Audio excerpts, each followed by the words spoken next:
Hello. Hello, hello, hello. It's Taco Tuesday and Live Chat Tuesday. Thank you guys for coming in and hanging out and joining and all the fun stuff. If you're new here, welcome. My name is Angela. I'm a full-time voiceover artist and audiobook narrator, and my channel is dedicated to those of you just getting started in this wonderful world of voiceover and audiobook narration. And through my channel, I share with you tips, tricks, techniques, things that I do every day in my own voiceover business. And then we get together in these weekly chats to talk about a topic or two. And today's topic, if you're not new here, is we're talking about, what are we talking about today? We're talking about choosing the right audiobook as a beginner. So today's poll is, what feels most intimidating, if I can say that right, most intimidating about choosing a potential audiobook project? What is it for you? Is it the book length? Is it the character voices? Is it the editing workload? I know a lot of us are a little intimidated by the editing in and of itself in the beginning. It still can be, but we'll talk about that today. Or is it the deadlines and or pressure of getting the audiobook done? What is it for you? What is the most intimidating thing for you? And if you are an experienced narrator, then I would like for you to share with us some tips of your own for other aspiring voice actors and audiobook narrators that are in the chat or are watching this in Team Replay. Or maybe something that you learned, in producing your first audiobook.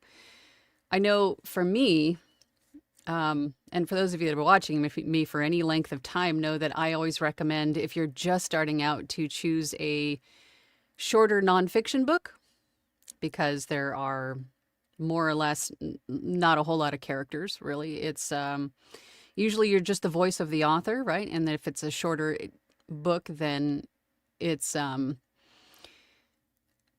lot less of a time deadline pressure, kind of, not a deadline pressure, but there's less to get done, obviously. So it's a nice kind of a beginner first steps into the audiobook industry, but it always doesn't work that way, right? If this is exactly what happened to me. I put myself out there for a small nonfiction audiobook, and I ended up getting like a 95,000 word sci-fi thriller with a bunch of characters in it. And at that point, I had to ask myself, am I willing to do this? Can I commit this kind of time to it? Can I sustain? Actually, at that point, I didn't even think about being able to sustain character voices, because you just don't know what you don't know until you get there, right?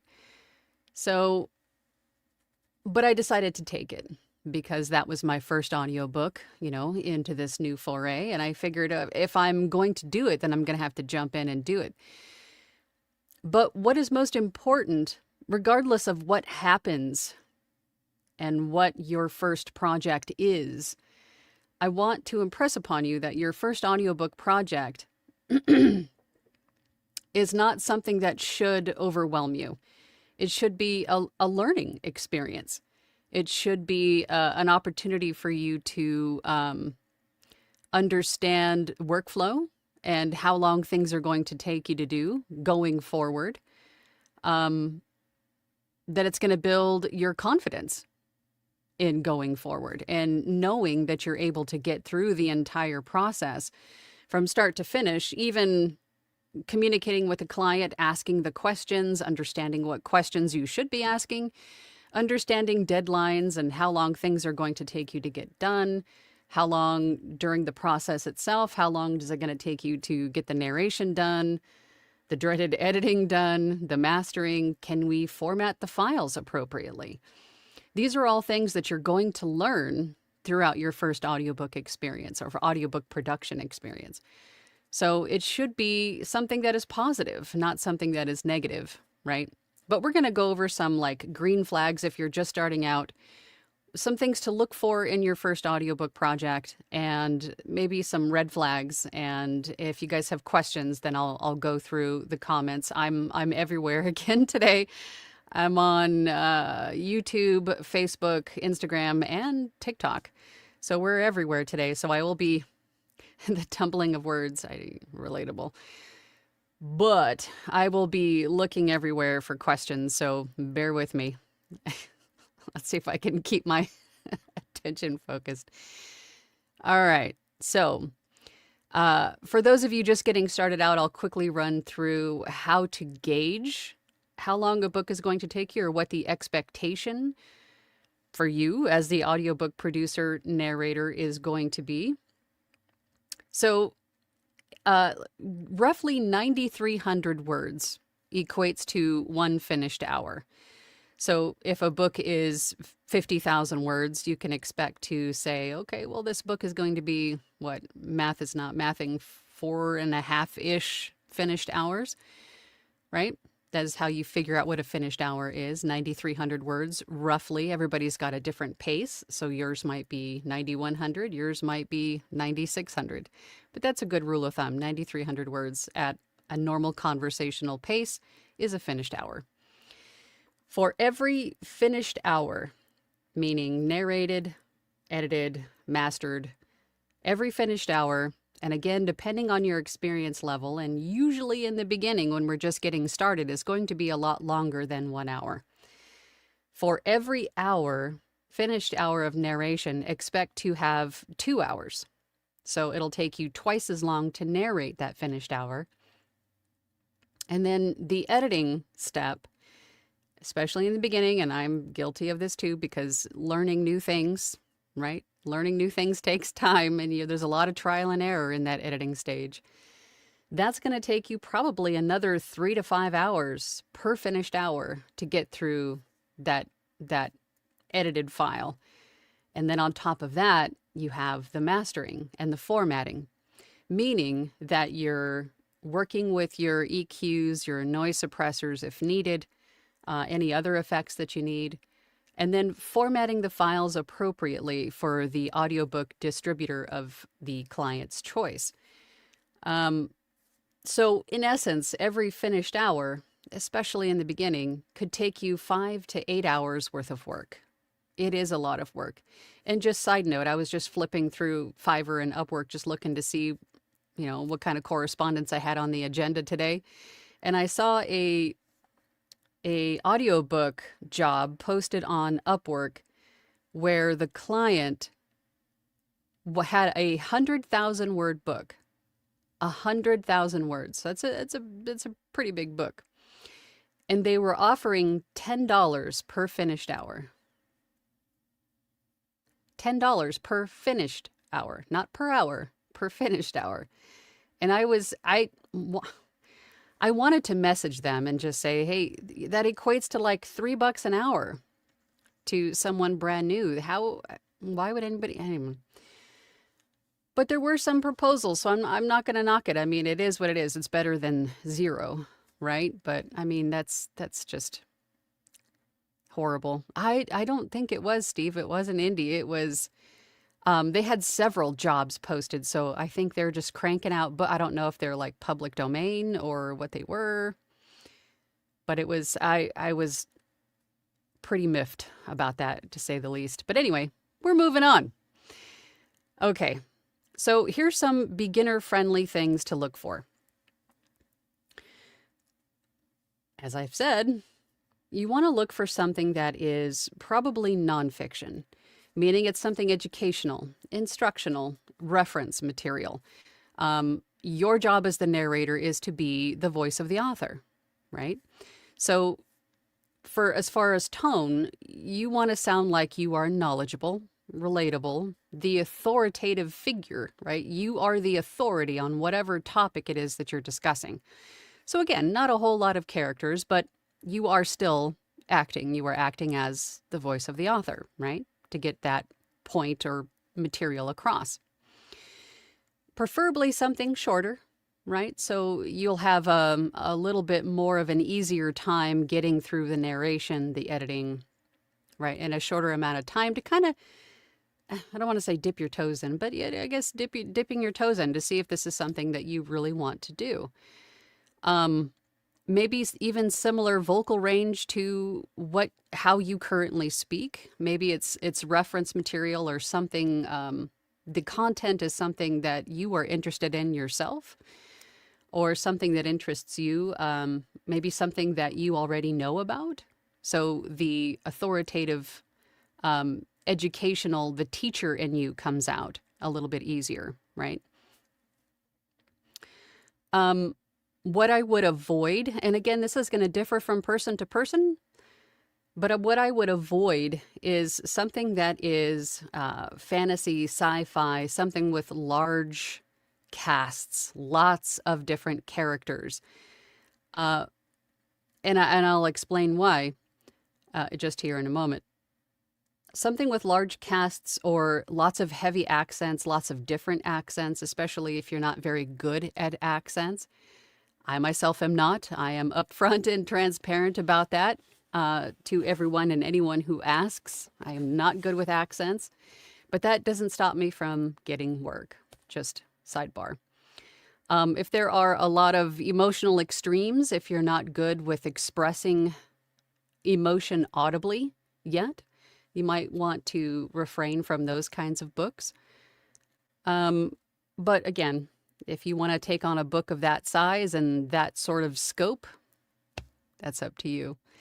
But I think the biggest thing to look out for is the author's expectations.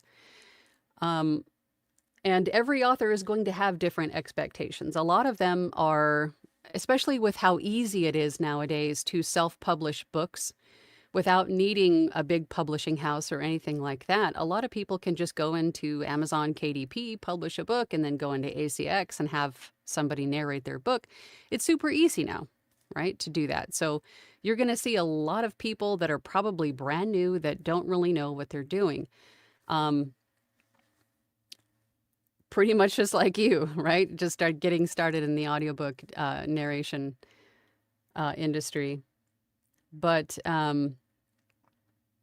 so you might need to lean a little bit on your community and asking questions and trying to figure out how to answer some of these questions. If the author doesn't know, you don't know, just be upfront and honest with them and say, you know what, I'm not brand new. Maybe I'm new to this platform, and I'll find out the answer for you. But I think the biggest thing to look out for is somebody anticipating a a quick turnaround for audiobooks. That is usually an indicator that the author or the publishing house, whomever it is relatively new to audiobooks and just don't know how long they take. Because if you watch my content at all, I always say it takes a long time. It's definitely not a sprint, audiobook production. It's a marathon. It takes a lot of time because you are reading through the book, you are making notes, you are marking up the manuscript, you are doing a lot of prep work before you even hit the record button. And then, as I just mentioned, each finished hour could potentially take, anywhere from 2, if you're an experienced narrator, up into 6 to 8 hours per finished hour. So it's a lot of time investment and a lot more work than maybe you originally thought, or maybe the author was even aware of, right? So, for example, if the author's looking for a 80,000 word book to be completed in 2 weeks, would you take that? I mean, you could if you had the time, but just know that you're going to be working pretty much nonstop for the next 2 weeks. That's not going to allow you a whole lot of buffer time for rest, for recuperation, to rest your instrument. What happens if you get sick, one of the kids gets sick, your spouse gets sick? You're going to need a little downtime. And if the client's expectation is 2 weeks, if you deign to ask them for a couple more days, they might say no. And then all of the work you did was for naught. Right? So if they have tight deadlines, that might be something where you stop and ask yourself, okay, can I realistically get this done in this amount of time? Especially as a beginner, I would say probably not. I would probably pass on that.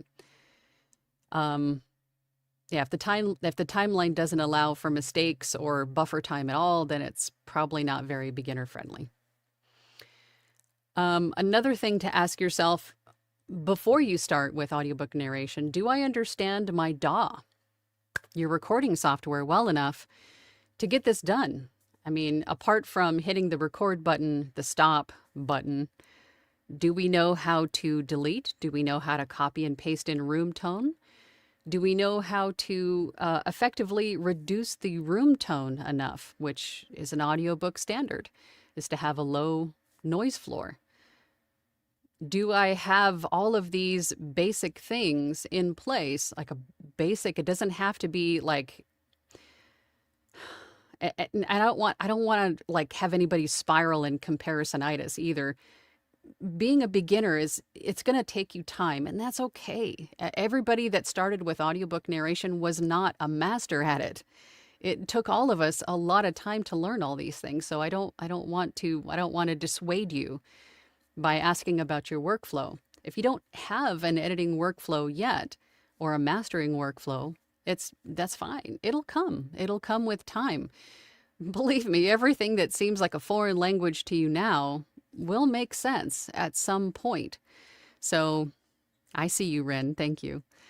So don't feel bad if it takes a ton of time, because it will. It will, but you'll get better at it. You'll find ways to streamline and to improve and speed up your process as you go along. You'll learn, as I say, you'll learn a lot more in the doing.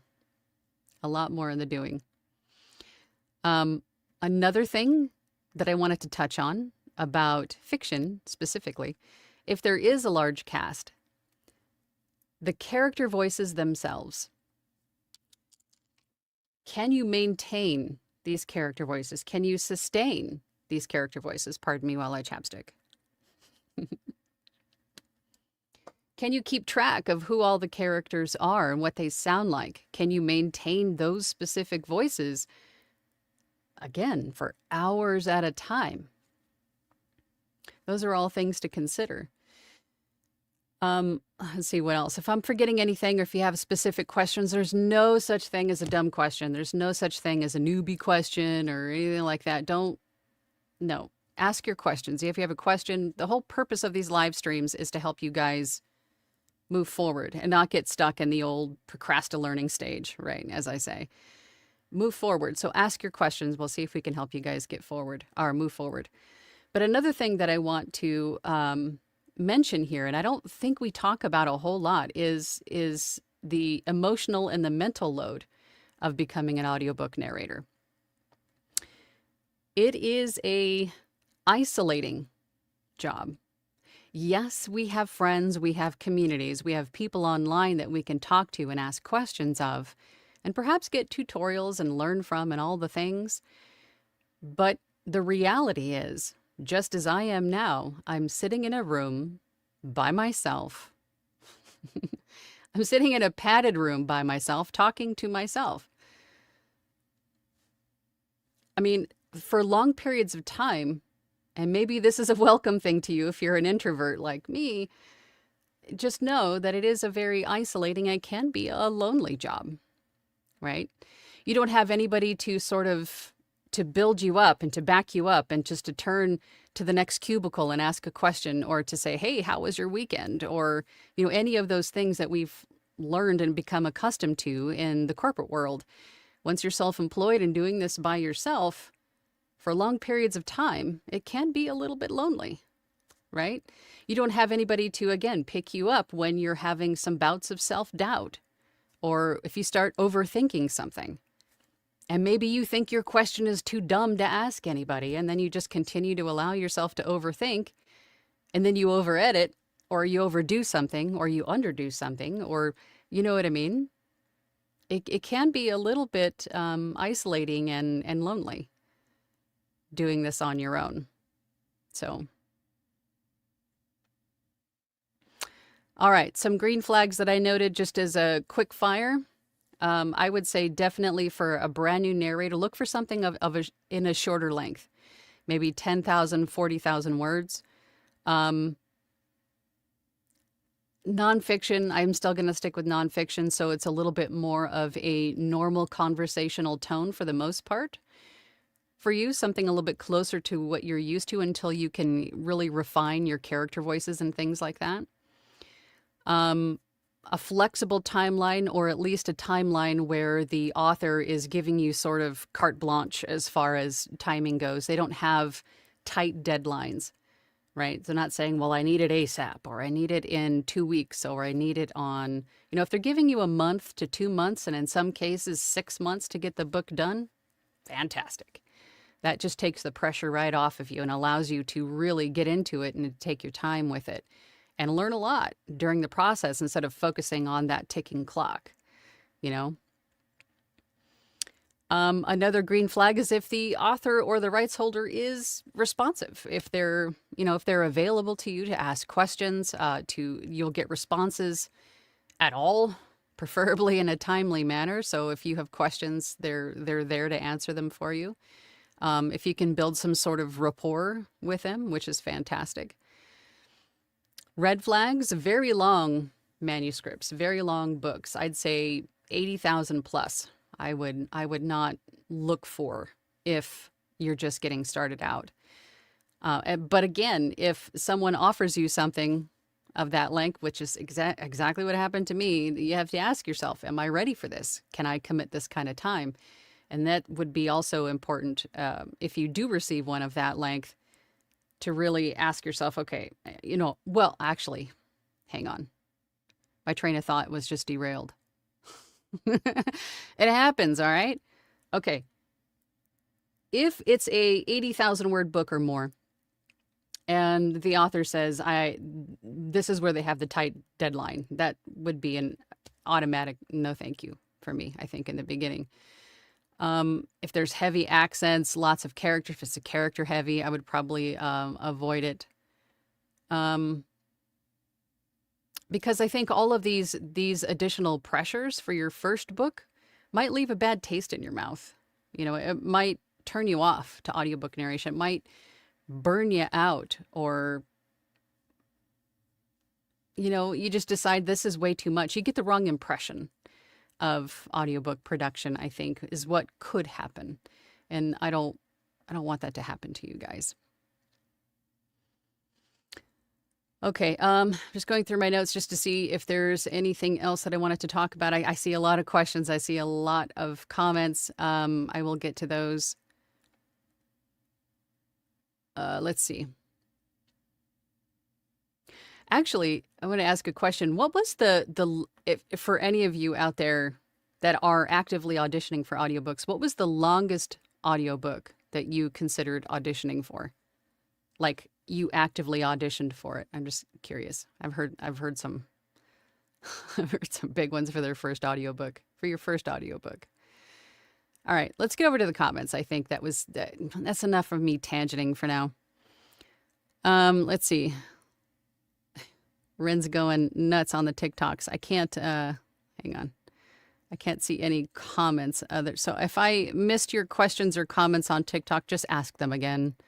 I apologize. I'm having some issues with the scrolling. Let's see. I did see some questions. Thank you, Rebecca. Thank you. Okay. Hang on. We learn from our mistakes. Yes, we do, Artemis.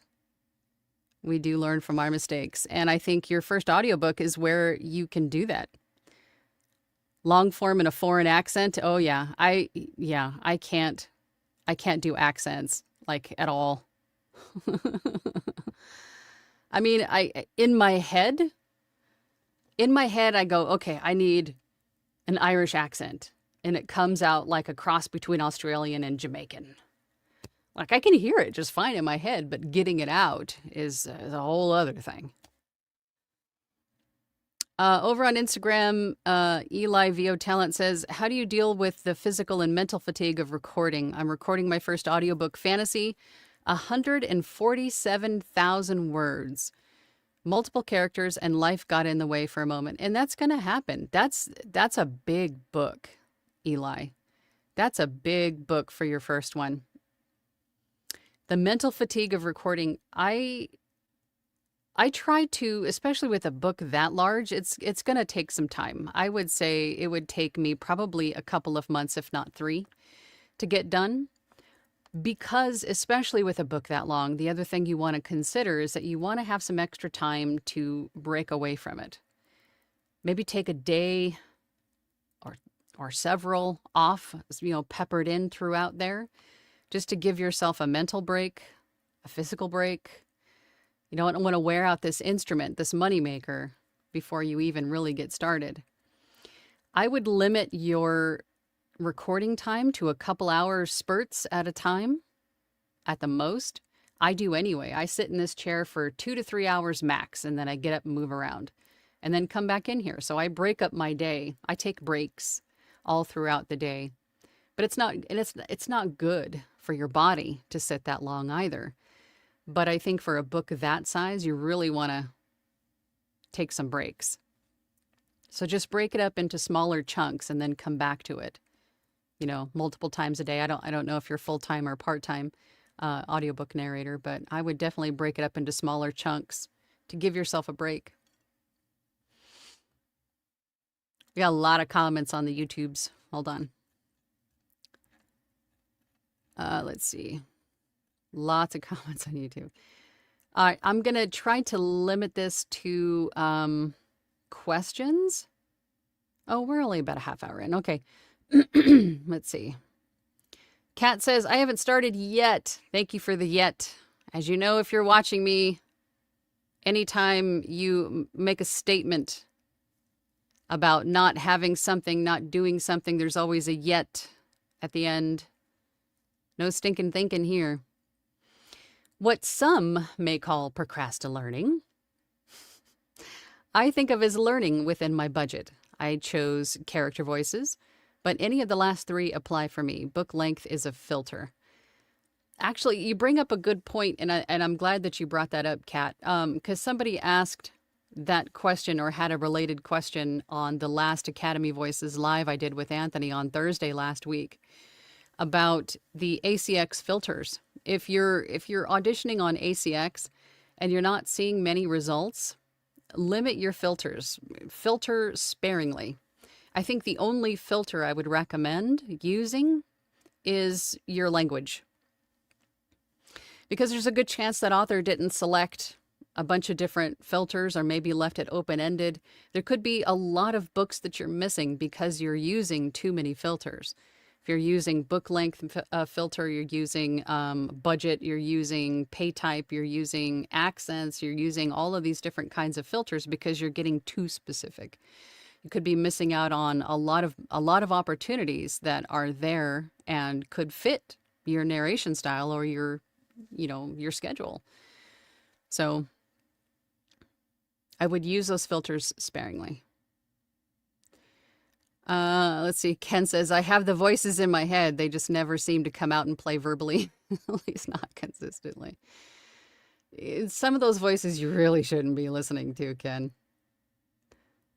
Paula's here. Howdy, howdy, howdy. Venus brought the donuts. Thank you. It goes well with my coffee. I appreciate you.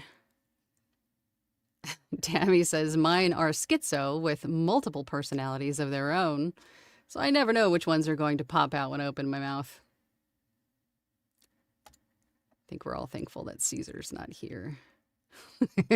Rebecca says, good afternoon, everyone. The perfectionist in me easily picked character voices.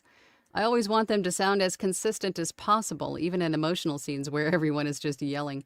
And that's important, because you don't want to... what did Anthony said something similar the other day? You don't want to break... You don't want to... What was the saying? If anybody can remember what he said, you don't want to break the illusion of reality or something like that. What was it? It'll come to me. It'll come to me as soon as the live ends. It'll come to me. The illusion of disbelief. It's like right there. Suspension of disbelief. Suspension of belief. My brain is oatmeal this morning. If anybody knows what that saying is. I would appreciate it. Thank you, everybody, wow, thank you for all the likes on TikTok. You guys are amazing. All right, let's see. Questions. If you have questions about audiobooks, put them in the chat. I'm here to answer your questions. Let's see.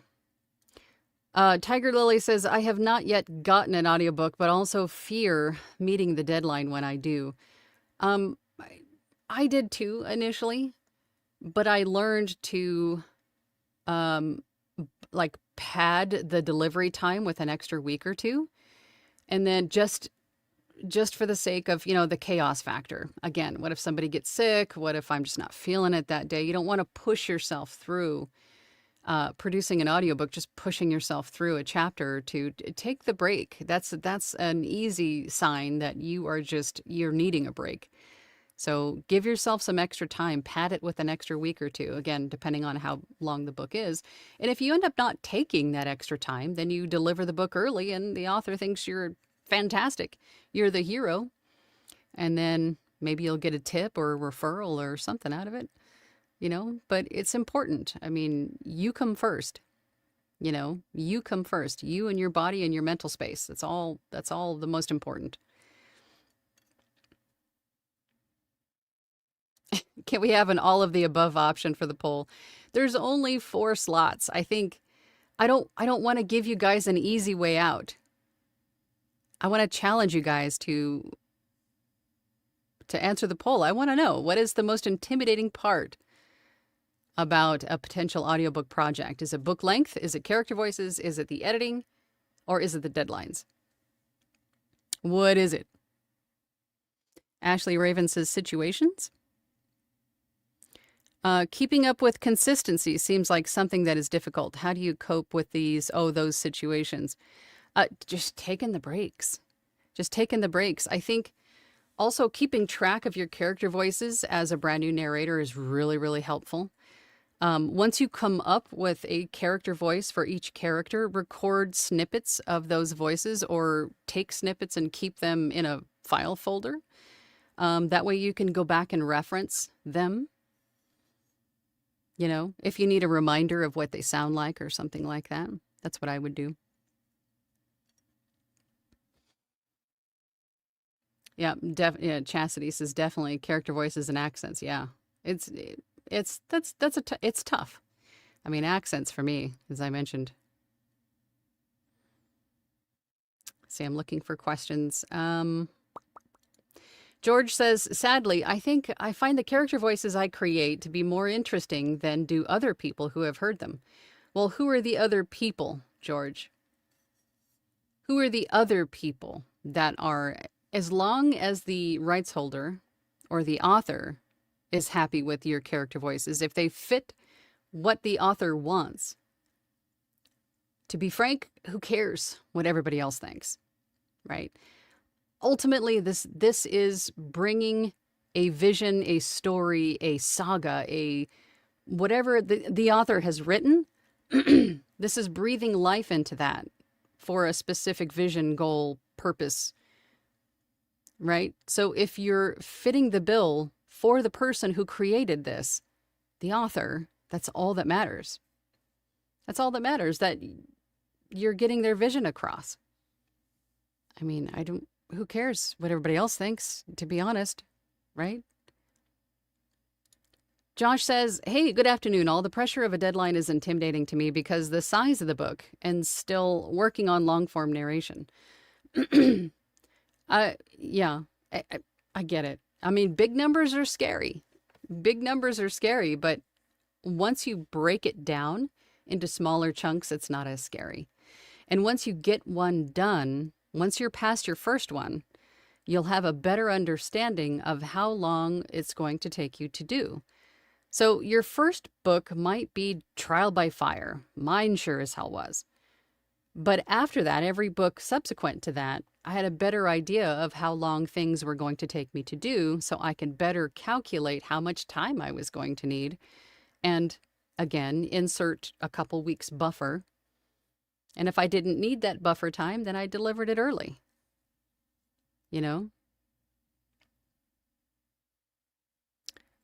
Let's see. I'm looking for questions. Oh, Lisa says, for me, it is for sure deadlines because I really need to let go of every little click. Once I hear it, I can't unhear it. And that goes for everybody. Every audiobook narrator and voice actor on the planet I've ever met. Mouth noise. It's the bane of our existence. But I can assure you that you hear them when a lot of other people probably don't. You hear every little nuance of your voice and probably cringe, and then you just get hyper focused on everything that's wrong with your voice and allow yourself to over edit your file to death. Or maybe even over process when you didn't need to. There's all of these things that we get hung up on trying to fix our voices.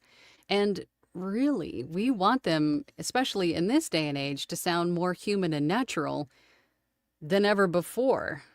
So really resist the over editing and really resist the drive to, the striving for perfection, right? Perfection. You know how much I hate that friggin' word. I hate the word perfection because there's no such thing. There's no such thing. Everybody's got a different opinion and description and, whatever this word means. And then you're just chasing it and chasing it and chasing it. And you never get it. And then you never get started. You never move forward. You just stagnate because you're striving for this unattainable, unreachable thing. You're holding yourself back at that point. Yes, everybody cringes when they hear their own voice for the first time. Even me, 8 years later, I've been doing this for 8 years and I still don't like the sound of my own voice. But I get through it because it's my job, right? I'm just holding my coffee. It's a prop. I'm not drinking.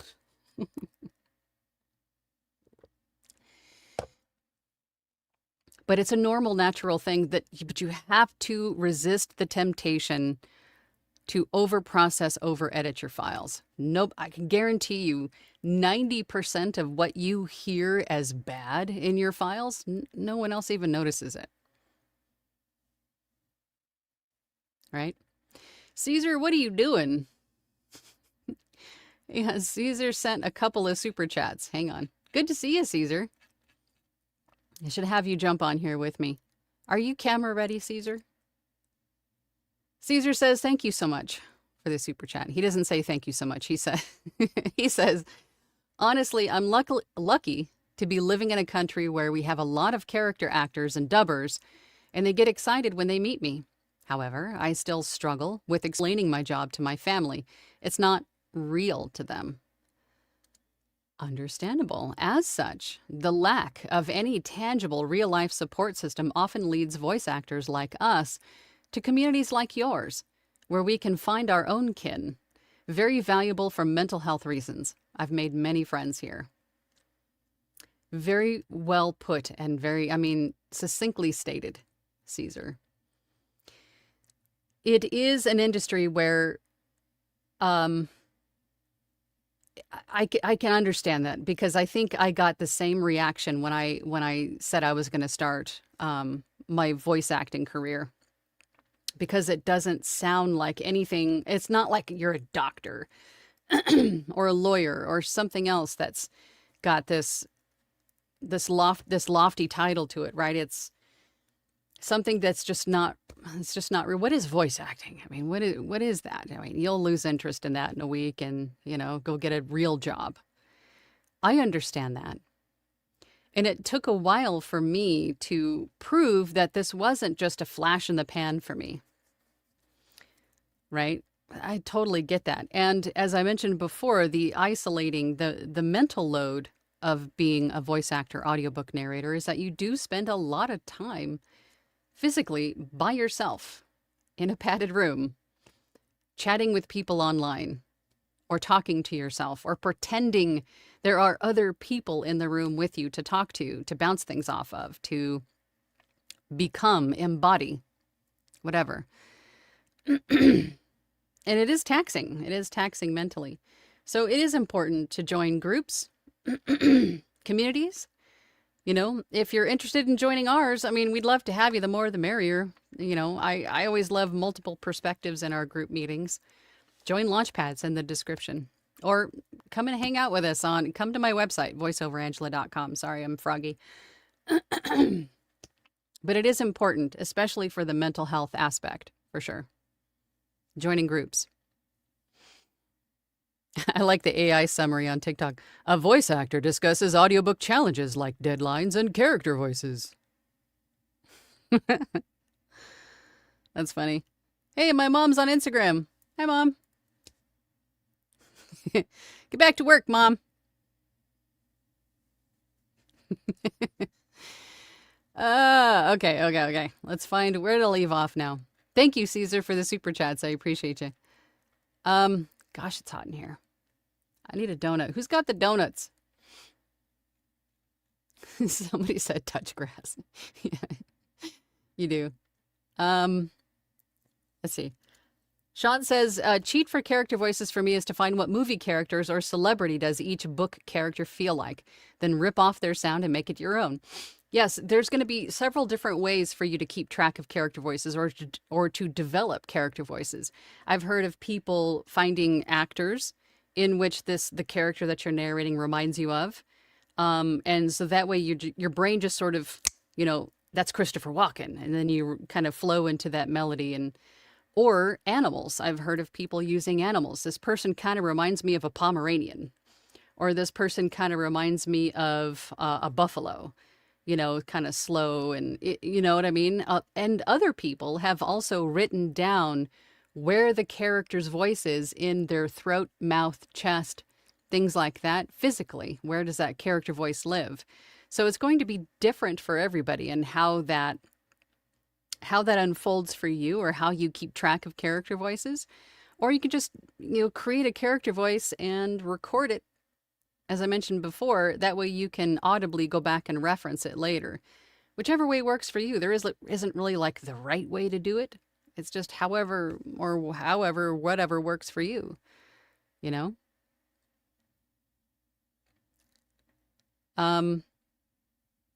Tiger Lily brings up a good point. Yeah, I have this irrational fear that they'll say that's too much time. So that's a pretty normal time frame. Yes. I think the only time you're going to get pushback from an author or a rights holder on time is when they have no real expectation of it, meaning they're newer or they've never done this before. They don't really realize how long it takes to produce an audiobook. And I come across that all the time. As I said in the beginning, it's easier than ever for people to self-publish books, to create books, to publish books, and then in turn have an audiobook version created, because it's pretty much the expectation nowadays for an author, right? Is to have a print copy, a tangible, like in your hand copy, and then like an ebook copy, and then also an audiobook copy version, right? It's a very normal, natural thing. But if this is their first time doing it, they may not realize that audiobook production is a production. It takes time, right? It's not something that you can whip out in a day, you know? Not for a real human narrator who puts in the work and gives you a quality product. You know, it's going to take some time to get it done. So, and the same goes with price. The same goes with pricing negotiations. Your price is your price.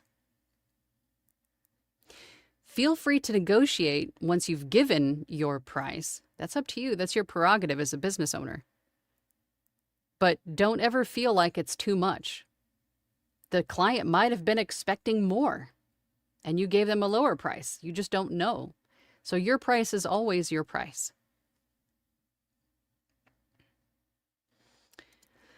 Vina says, so kind of dumb question for the old timers.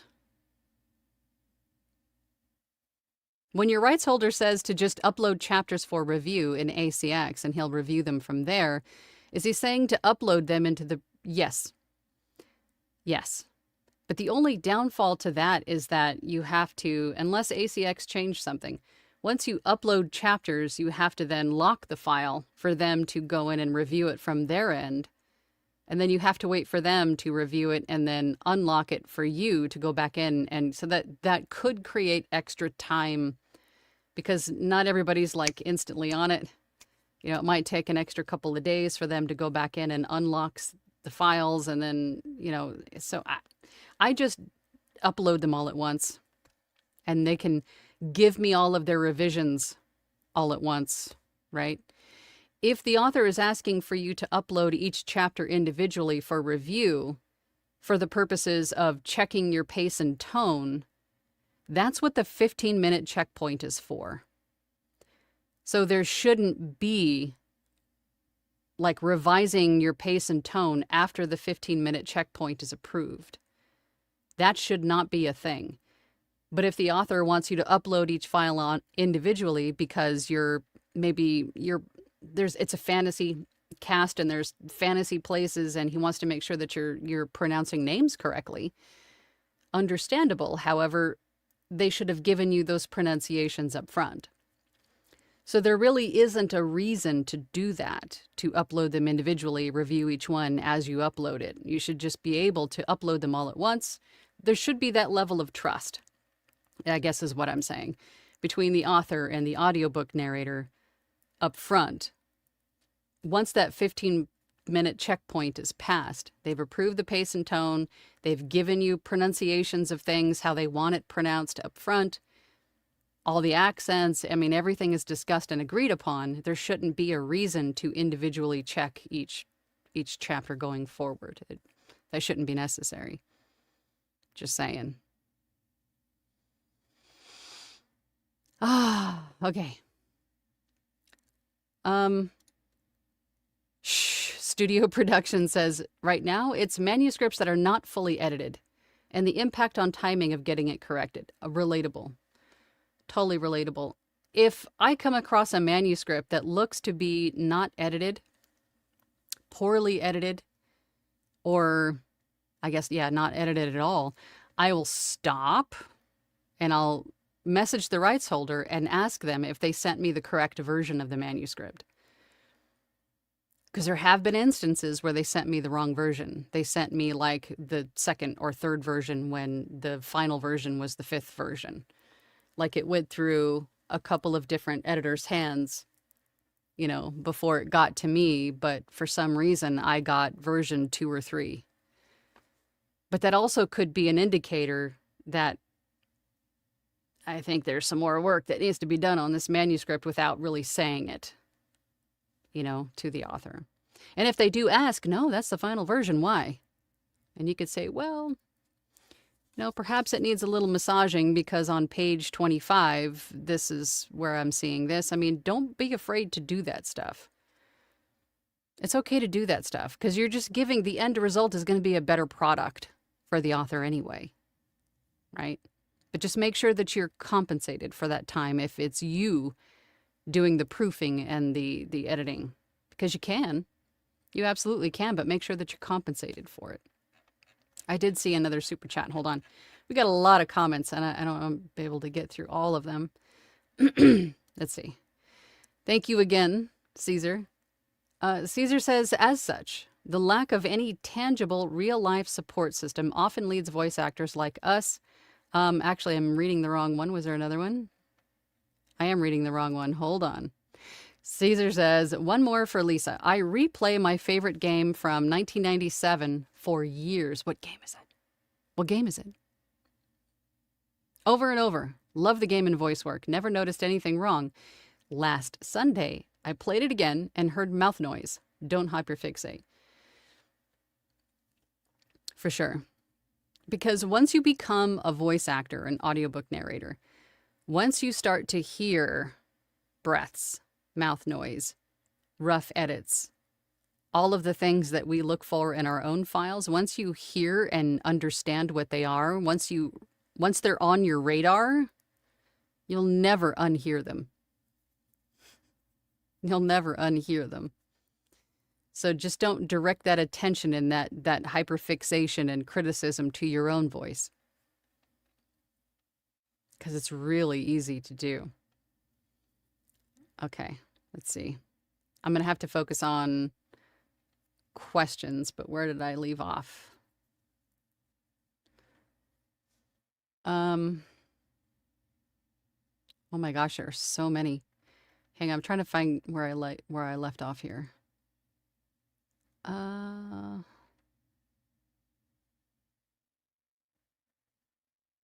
my gosh, where did I leave off?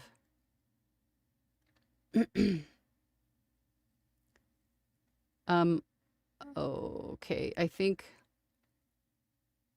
Oh, they're actually grayed out now. Oh, thank God. That makes it easier. Okay. Rebecca says, the timeline starts when you have the finalized manuscript. Yes, 100%. 100%. Okay. Let's see. Questions. Here's a questions. Joy says, how do I mark so the characters are different from each other? We've reviewed this a few times in Launchpad, Joy. What you could do is open up a empty file in your DAW, right? Just have like a blank audio file. And then from one character's voice, copy a snippet of their voice and then paste it into the file. And then depending on which DAW you use, like Adobe Audition for me, it has markers. So I'll place a marker to mark this is so-and-so character. And then you just repeat that with each character. And then you'll have one audio file that's got all of your characters on it for easy reference. And you can have that open for you to flip to and, listen to that character's voice to remind you what they sound like. Or you could even have a separate audio file that has a snippet of each character's voice for you to reference. Either any which way that you want to do it, whichever is easier. Josh says, I tell my wife I'm going to go to my padded room and talk to myself. Yep, I've said that before too. Let's see. Yep, Caesar, I hope you brought donuts because you are late. You missed your alarm. No excuse. Poor excuse for being late, Caesar. Studio Production says, what about extensive character directions or read instructions given in the audition script? What about them? You're going to have them. I mean, you have to think about it from the author's perspective. This is probably going to be like a huge passion project for them.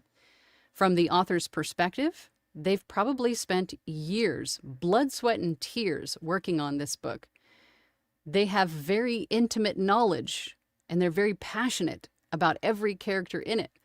So they want to give you everything that they think that you need to achieve that character voice.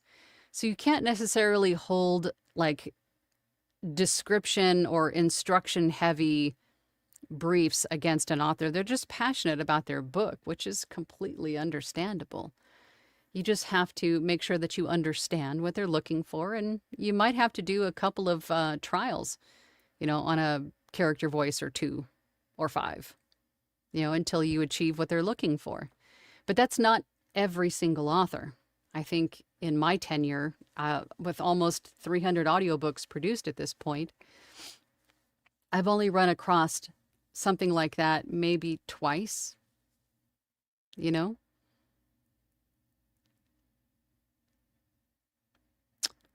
Let's see, I'm looking for questions. John Meyer Studio says, when negotiating and discussing with the rights holder, is the conversation similar among all the platforms? That's going to depend on each individual, I think. If not, what's unique, generally speaking, to each platform? I think it's going to be the same. I mean, the conversations, the questions that you ask, it's pretty much the same thing. How long is your book? And what's the word count? Because a lot of you could always tell a brand new author when they give you a page count instead of a word count. So you tell them audiobooks are priced on word count. So if you can provide me with a word count, I'd be more than happy to provide you with a quote for cost and time frame to delivery. Also, another question I ask up front is, what is your anticipated timeline? I'm looking for them to tell me if they're going to say, I need this in 2 weeks or not.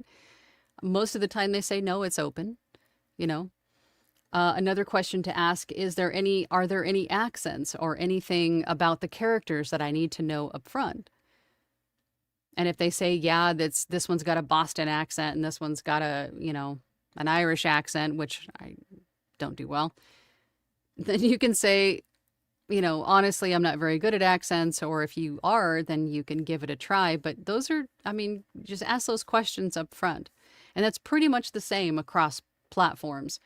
The only thing to keep in mind on places like if we're talking Fiverr, Upwork, any of the freelance marketplaces that do not want you to contact people off platform, don't share your website, don't share your email address, don't share any way for the client to contact you other than where you're currently talking. That's pretty much the only thing that differs from platform to platform. I think that's about the only thing.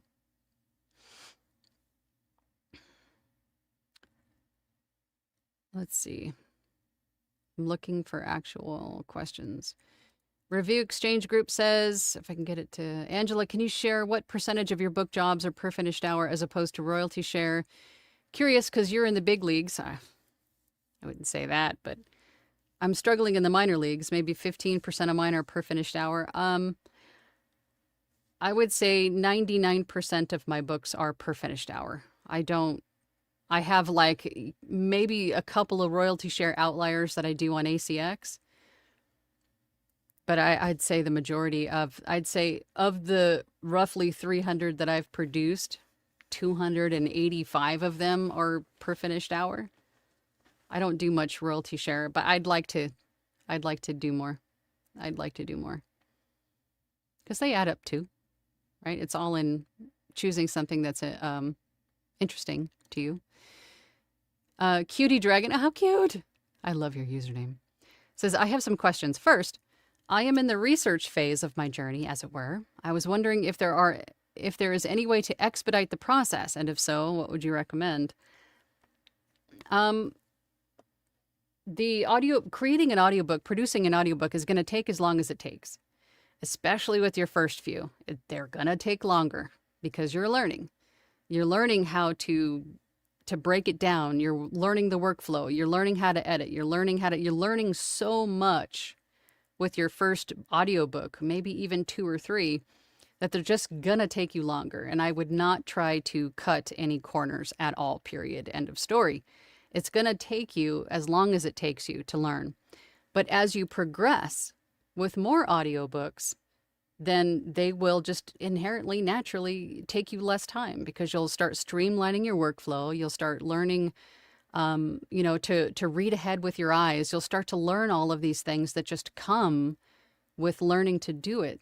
But I would not try to cut corners at all. It's not going to do you any good for your career or for the author. It's not going to do them any justice either. So don't try to speed up the process. And I don't mean to imply cutting corners like you're trying to maybe do something you're not. That's not what I mean. I just mean make the mistakes and learn from them, Just you'll streamline as you go, I guess is all I'm saying. I'm trying to pump the brakes on that tangent. The Mark Charb says, my experience is RFB&D, Learning Ally. Hold on, I got to do the little puzzle thing on TikTok. How best select material for demo, rights and clearance for textbooks, manuals. I don't narrate textbooks. I've had a lot of, if I'm understanding your learning ally. The only way I would do manuals or textbooks is if the rights holder, the person who owns the rights to that textbook or manual, has reached out to me to narrate it, because otherwise you're infringing on copyright, is basically all I'm going to say. But in terms of demo, I'm not sure, because I don't do textbooks and manuals, but if you are a learning ally, if you are experienced with that, if you have anything created already, I would use that. Or you could even go into Claude or ChatGPT and have it just, write up a dummy script for you, and then you make some changes and some massages, make some massages to it, and then just use that as, even e-learning, I think, would be similar to textbooks and manuals, right? Suspension of disbelief. Thank you, Paul.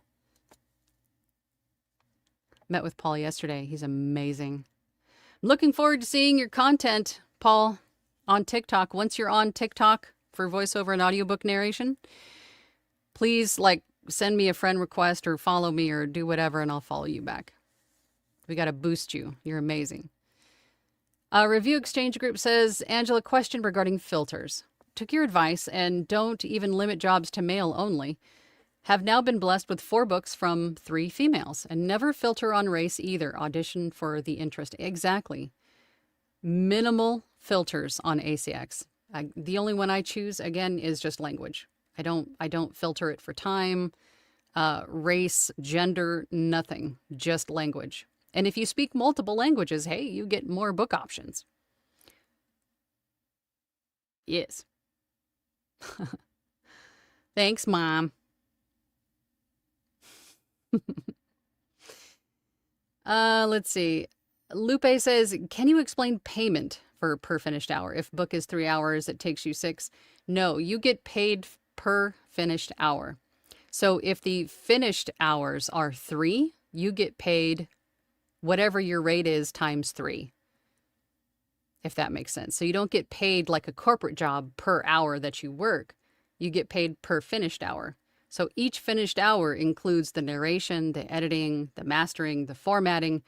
So that is why it looks like a large amount, like a per finished hour rate, because it includes all of that time. Every finished hour could potentially be 5 to 8 hours, especially in the beginning when you're still learning these things. So you want to make sure that you're compensated appropriately. So the base is $50 per finished hour, and industry standard is $250 per finished hour, right? That is why that is, because there are multiple hours of work within each finished hour.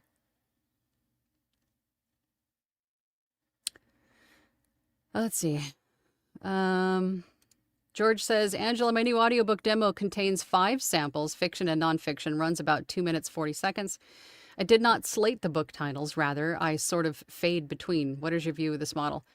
I think that's a good, demo reel, but I would also break down your demos to specific, smaller, individual samples as well. An individual sample of fiction, maybe, if it's a dramatic tone, or another sample that's, male-female dialogue, specifics, little snippets, break each one down into a separate sample as well. And submit those, upload those on places where you can showcase samples like ACX. So you have a demo reel, which I think those are more appropriate for publishing houses because they are presented with all kinds of different books. But more often than not, an author is looking for something specific. They have a book that they have just written that is sci-fi fantasy. So they're looking for a sci-fi fantasy narrator. So if you give them a snippet of sci-fi fantasy, that gives them a better idea of what you would sound like narrating their words, right? So I would break that down into separate samples as well. Let's see, questions. Tiger Lily says, oh, what if the book is supposed to be 3 hours, but the final recording is 3.5? It's fine. It's fine. It's not supposed to be anything. It's going to be what it is because everybody's narration pace is different. That's why we say 9,300 words is roughly a finished hour, because maybe you narrate a little bit faster or maybe you narrate a little bit slower. The final finished output or finished hours is going to vary from narrator to narrator, but a rule of thumb is 9,300 words. But yes, you get paid per finished hour. So if it is 3 hours total length, you get paid for 3 hours, with your per finished hour rate. If it's 3.5 or 4 hours finished, then yes, you get paid that additional money. but that usually is negligible, right? It doesn't, you can't stretch it out to be longer because you can only have, 5 seconds of room tone allowed in the file anyway as a max. So you can't like pace it out to be longer. It has to be, whatever your normal conversational pace is. It's going to vary by like 0.1 or 0.2 from person to person. It's not that big of a change. Let's see.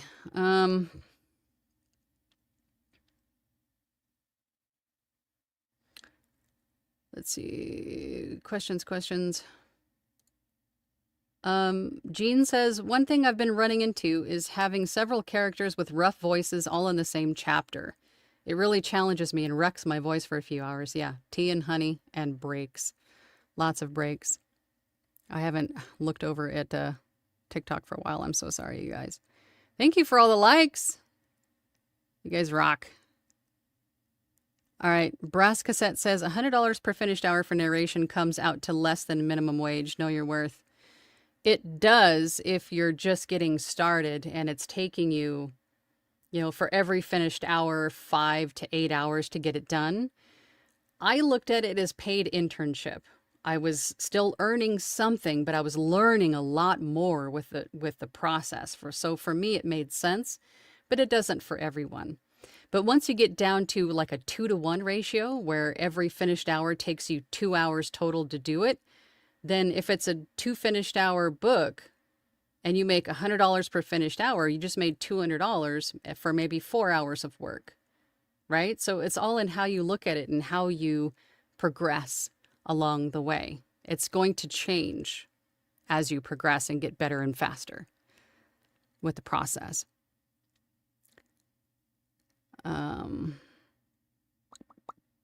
Brass Cassette says, I find that narrating with the final edit in mind makes the whole thing take less time. Yes, absolutely. My favorite projects are the ones where I get to add sound design. You and Caesar should be friends.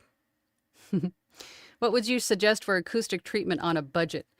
I've got lots of videos here on my channel with Caesar. We just talked about this, I think, not last week, but maybe a couple of weeks prior. We talk about acoustical and budget treatment all the time.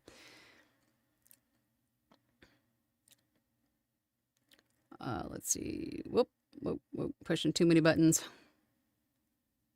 For the $100 per finished hour comment, I was thinking pre-read, narrating, proofing, editing.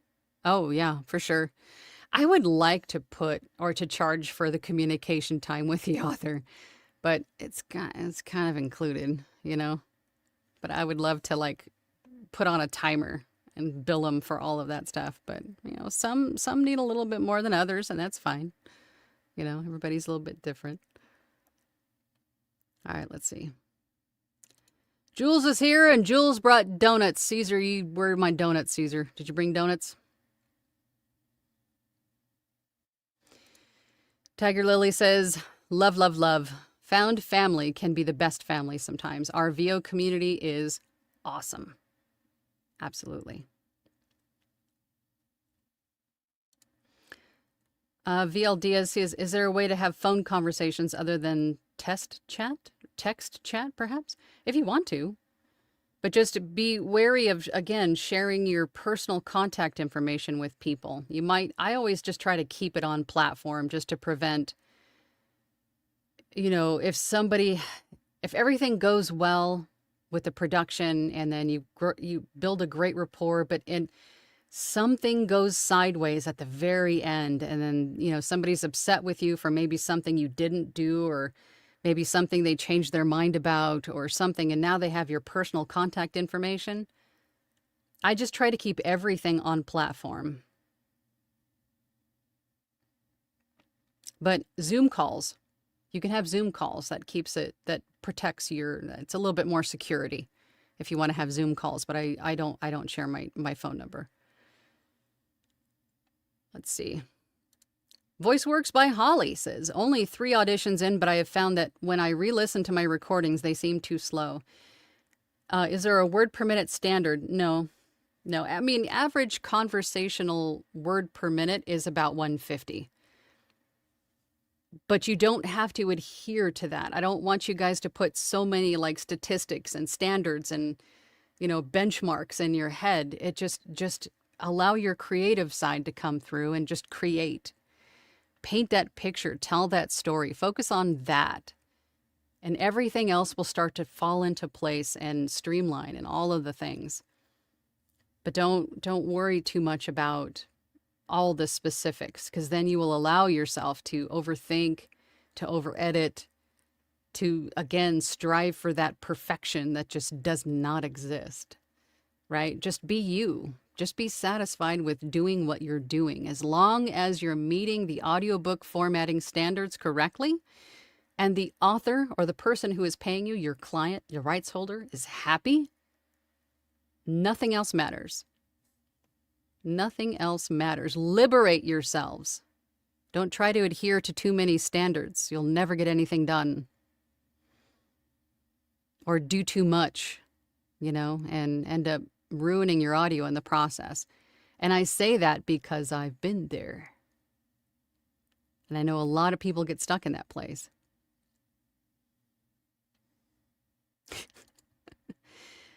What if you find it really easy to talk? I mean, that's great. That's great. But you have to sound like you're talking to someone else when you're trying to sound conversational, right? Let's see. Oh, I just saw your comment. Yeah, I'm okay. Sorry, Caesar. There's just so many comments here. AJ Poppy says, perfect imperfection is my mantra. The Japanese wabi-sabi, I think, is similar in recognizing the natural beauty that may not be perfect. Exactly. Thank you, Tanya. Yes. Oh, I see what you're saying. Oh, I thought you meant with the client. No, but if you go to my website, voiceoverangela.com, I have mentorship programs and I have one-on-one sessions you can book with me as well. Review Exchange Group says, Angela, do you agree with this approach for newbies? Choose filters such as short, any, many.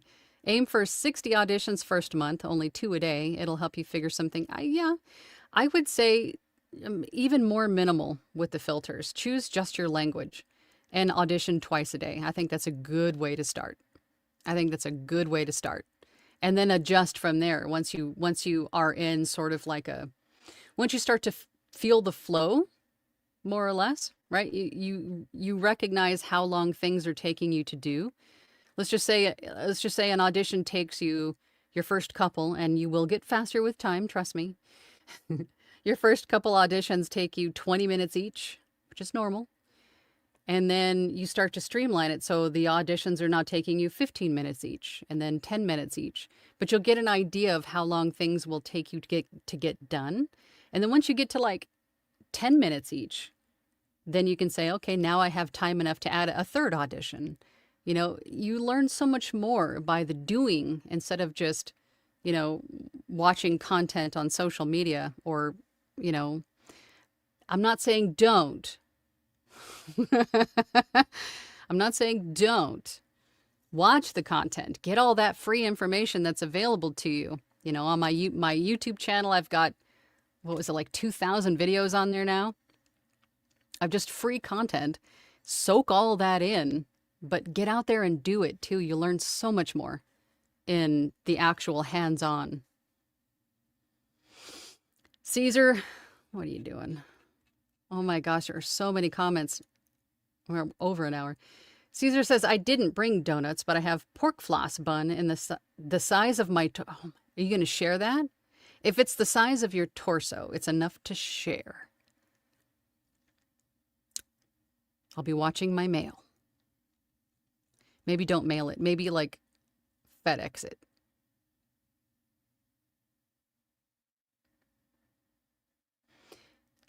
Let's see. Looking for questions. Obi-Wan Machando says, would it help if questions were earmarked so you can spot them faster? Yes, the software that I'm using will actually identify a question. So as I'm scrolling down, I'm looking for the little question mark. So if you maybe put a question mark. I'm not sure how that's flagged, but if you can do that, that would help me find your questions instead of people just chatting to each other in the chat. Thank you, everybody on TikTok. Rebecca, I see you. I see you, Rebecca. Let's see. Brass Cassette says, I see you've got an MKH 416. Are there other shotgun mics that you would... I'm not familiar with the DDS2, but I know that the Synco D2 is pretty much the same as the... close to. It's a good alternative at a fraction of the cost. The Synco D2. And for those of you looking for microphones, a great channel to watch on YouTube is Booth Junkie. He does a lot of comparisons on microphones, interfaces, all kinds of stuff. He's a great one to watch on YouTube. Booth Junkie. I think we already answered that question. Let's see. Questions.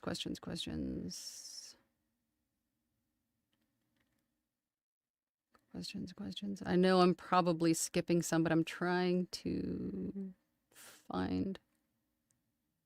Susan, thank you for all the emojis that helped me see this one, Susan. Susan says, question. Do you provide your client with a contract to sign, or does the client provide it? Where do you get the contract? Thank you. I appreciate that, Susan. I'm glad you did. Again, it's going to depend on which platform, but if they contact you directly, it would not hurt to have your own. Rarely does a author have their own contract. They're sort of relying on you as the professional providing the service to have a contract. If you need a contract for audiobooks, ACX has one you can download that's editable as a PDF. So you can insert, instead of it saying talent or have a blank, I forget which way it's structured, but then you can put your name in there, the client's name in there, however you want to do it. So ACX, they have a downloadable, editable PDF contract there that you can use. Let's see. Click it. Breaking the Contain says, I use a Shure microphone with a nice interface, but the sound has a bit of a slight natural noise in the background. I'm applying to a company who likes my voice. How concerned should I be about the sound? About the background sound? I mean, what is it coming in as? It might not be audible to the client, but if it's like above -60 around there and it's actually audible, then usually what it is, breaking the contain, is your own computer or a fan or an air conditioner, or there's usually something that you're just used to having on and are accustomed to the sound is also being picked up by the microphone. So if you can identify what's making noise in your room, turn it off or move it as far away from the microphone as possible. That usually helps right away with the ambient sound in your room or reducing it.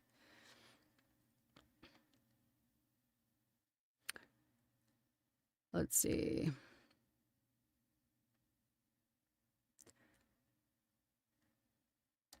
All right.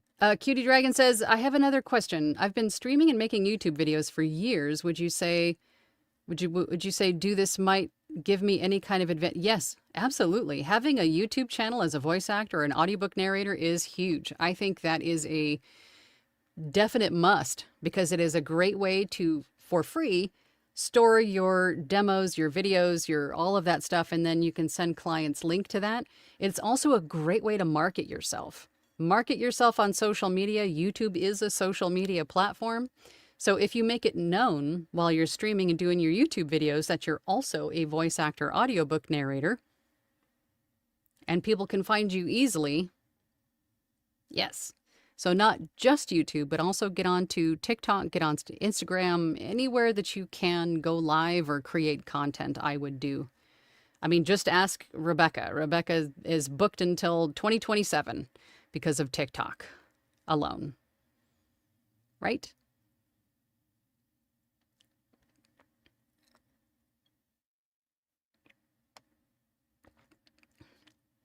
VL Diaz, I do not have staff. It's just me. If you want to talk to me, you can go to my website and book a consultation with me. Paul says, why is Angela talking directly to me about overanalyzing and ruining sound? Yeah, here. Not just you, Paul. We've all done it. We've all done it. And I think at this point, I've been coaching for about 6 years now. So I've met a lot of people at the beginning stages, and we've all done it. We've all done it because I hate the word perfect so much, because that's what we're all striving for. We're trying to be perfect. When we're learning, we can't strive to be perfect when we're learning, because we're learning. We have to give ourselves some grace, understand that we're learning and we're going to make mistakes, and that things will improve with time, that we will just naturally get better with time. But we have to give ourselves that time to get better, right? Chris brought the cherry fritters. You are my new favorite person today, Chris. You get the gold star. Cherry fritters. Let's see. Rebecca says this might be a good topic to cover again. It's popular. What did I miss? Which topic, Rebecca? Let's see. The microphones, perhaps? I think Caesar and I were talking about doing another where he was going to come onto my live stream and talking about microphones. I think we'll do that soon. So for all of you on TikTok, come over to my YouTube channel where I have tons more videos about everything and anything related to audiobooks. And I go live every Tuesday on YouTube to answer questions, just as I'm doing right now. I've been doing this for years, like 5 years, I think. Yes, listen to Tammy because it's in all caps. Don't forget to like the live stream. I'm sitting here giving you free content and information. I'm trying to help as best I can. Just hit the like button. It's free. Just boop. Do all the YouTubey things. I appreciate you. Boost my algorithms. Chris says, since you're looking for questions, then I brought cherry fritters? LOL. Love the free content. Seriously, I just got onto the Academy of Voices roster. Good. Fantastico.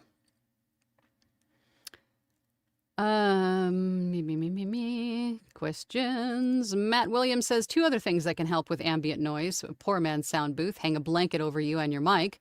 Post-processing EQ. Sweep frequencies till you find the noise frequency and cut it. Yes. But as if I was starting audiobook narration today, I have no idea about anything you just said. So if you're just starting and you're trying to build a booth, who's got great videos on booth building? I've got a handful here on my channel on YouTube. And then who does booth building? I know Anthony Peak has talked about his hobo fort, but PVC pipes and then hanging moving blankets over them would work too. Or we'll have to do that too. Caesar, are you down for like building in a booth? Let's see.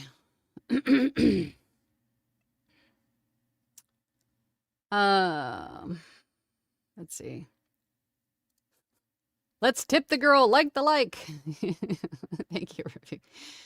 I appreciate that. Rebecca says this overall topic, choosing the right audiobook project, we're going on an hour. And I know. I think at one point we had like 75 people watching this live on just YouTube and Facebook. I have no idea how many came into TikTok. But yeah, I mean, it's definitely a topic. All right, cool. So Caesar is down for doing another guest. I'll have to get with you, Caesar, when this is over, and we'll talk about where we can get together and talk about microphone selection, and then also like beginner budget-friendly booth building. Caesar, keep that in mind. Beginner budget-friendly booth building. So we have to keep it simple. If you can rein yourself in a bit. I know you're very educated and knowledgeable. Hey, everybody on TikTok. Thank you so much for joining. I appreciate you. Hit the little heart like button. Send me some love. I appreciate it. That's right. Thank you, Rebecca. Budget friendly. Budget, period, friendly, period. Lupe's voice on TikTok says vocal booths to go. Great booth. Not so horribly expensive. Yes, I think I've heard a lot of people talk about vocal booths to go, and you could probably build one of those yourself for half the cost. Go to your local hardware store and just buy the stuff and make it yourself. And then you can customize it to your exact needs, your exact specifications. Don't be afraid of it. Get a little adventurous. Get in some elbow grease.